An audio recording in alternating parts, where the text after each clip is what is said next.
오늘 국회 모습도 봐야 될 텐데 이재명 대통령이 시정연설이 있었습니다. 국회 모습이 어땠는지 영상으로 좀 확인하겠습니다.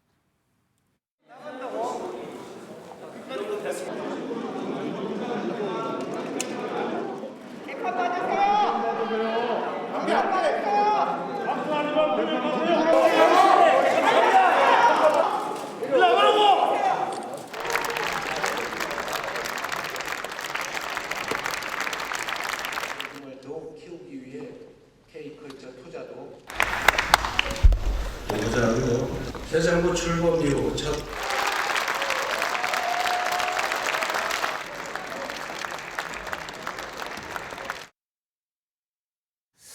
대통령이 국회에 들어갈 때 국민의힘 의원들이 이제 상복을 입고 피켓을 들고 항의하는 차원에서 서 있었는데 아까 그 얘기 반말이 막 나왔어요. 뭐 꺼져라는 둥, 뭐 웃지 말라는 둥.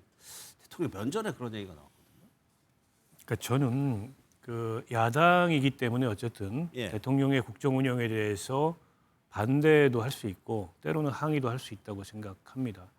근데 이제 국민의힘이 오늘 저렇게 뭐 상복을 입고 이제 항의 시위를 한 사유가 추경호 원내대표에 대한 구속영장 청구라 그러더라고요. 근데 그건 이제 특검이 어쨌든 수사의 결론으로 잠정적 결론으로 내린 구속영장 신청인데 그걸 뭐 대통령한테 어떻게 하라는 얘기입니까? 그런데다가 아무리 대통령에 대해서 항의 의사 표현을 한다 그래도 반말, 무슨 삿대질, 이건 정말 이 어떻게 보면은 국정 최고 책임자에 대한 기본적 예의가 안 돼 있는 거죠.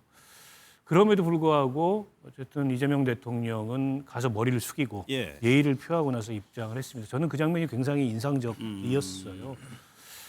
이제 과거에 뭐 윤석열 전 대통령도 그랬고 과거의 대통령들 같은 경우에 저러면 그냥 모른 척하고 지나가 버리거든요. 그랬죠. 근데 어쨌든 야당이 항의를 함에도 불구하고 야당에 대해서 저렇게 예의를 표한 건 여전히 야당과 대화할 의사가 있다, 협치할 의사가 있다라는 어떤 의지를 표현한 거라고 보고 좀 잘하셨다고 생각합니다. 오히려 저럼으로써 야당의 저 모습이 한없이 초라해 저는 보였다고 생각하고요. 제발 좀 합리적 견제의 모습으로, 합리적 야당의 모습으로 좀 돌아와라라는 생각이 들고요. 이번에 에이펙 성과에 대해서도 야당 지도부의 공식적인 의견은 뭐 일본보다도 잘못된 협상이다라고 한없이 그걸 폄훼하고 있는데요. 국민 일반의 인식하고 너무 동떨어져 있어요. 근데 지금 저렇게 국회에서 의석도 부족한 야당이 국민 일반의 여론과 동떨어진 그런 어떤 반대를 위한 반대의 모습을 보인다면 그런 야당이 신뢰 회복이 가능하겠습니까? 그런 면에서 오늘 저 국민의힘의 저런 국회에서의 시위 모습은 야당으로서 견제력을 발휘했다기보다도 억지를 쓰는 모습으로밖에 보이지 않았다 이렇게 생각합니다. 이 시장님은 어떠세요?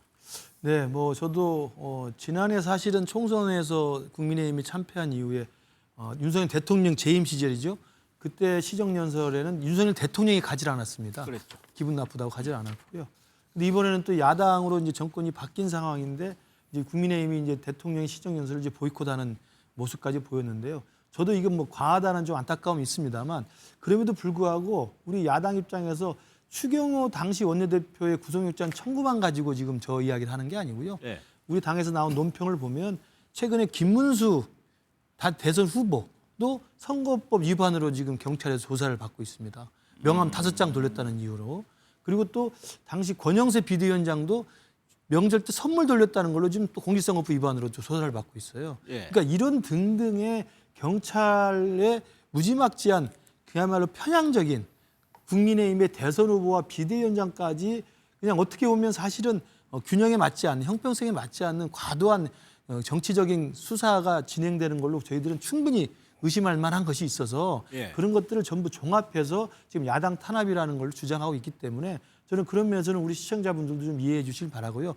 그럼에도 불구하고 저는 대통령의 시정연설만큼은 추경호 원내대표의 구속영장이 청구되었다 하더라도 일단 내용을 듣고 그리고 추경연설에 따라서 시정연설에 따라서 예산에 대한 야당으로서 지적할 내용들이 있거든요. 문제제기할 부분들은 합리적으로 제기하는 것이 저는 맞다고 생각을 합니다. 알겠습니다.